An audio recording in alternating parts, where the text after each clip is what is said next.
Hey YouTube, Simon here once again for Fundamental Changes. Today we're looking at the awesome Freddie King. Let's get to that just after this.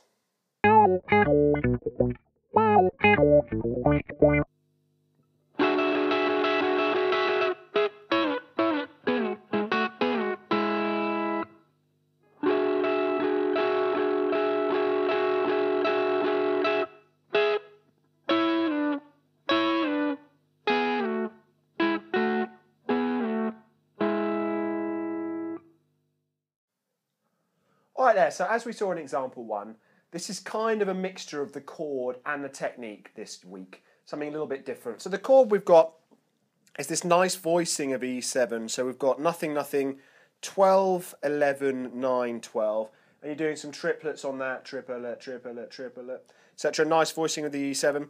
Then we've got sixths, and we're moving them up and around in E. So we're taking different notes of the E and we're harmonising them. We're putting a sixth above it, all from the notes of E. So we've got these little shapes, and as you can see, I added in some little slides as well. So Freddie King would often do this to create nice little motifs and riffs, and the voicing itself really broke up in the middle of his 12-bar blues. He'd often just do these little stabs as well. So that's example 1.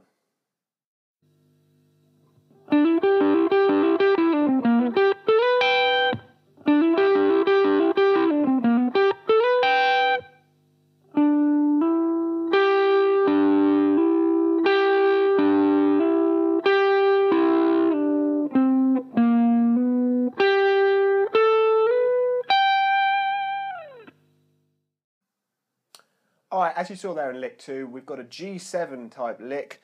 G dominant 7 is obviously your 3rd fret, bar chord, E shape minus your little finger, if you've not come across that. We're up around the sort of G major pentatonic, which is the same as your E minor pentatonic at the 12th fret, just starting from the 2nd note, the G.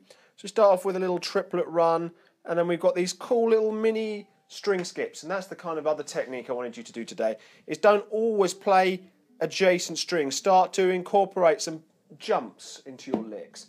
Even if it's just a pentatonic, you know, you're coming through and you're skipping a string, it can sound really, really effective. Guys like Eric Johnson, loads of different people do this as well. So that's your little G7 lick there that works really nicely. String skips, add them into your playing.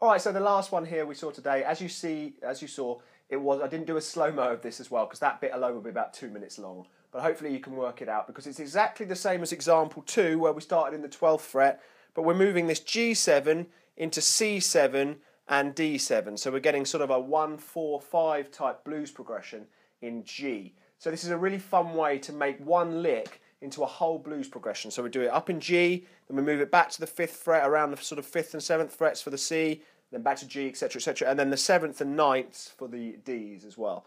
So the chords underlying that will be your C7, which is your A major, minus the little finger, minus the middle one of those notes. You just bar through, move your fingers, and the D7, same up 2 frets. Hope you've enjoyed these. I'll see you next time. Hi everyone, thanks for watching these 3 licks in the style of the awesome Freddie King.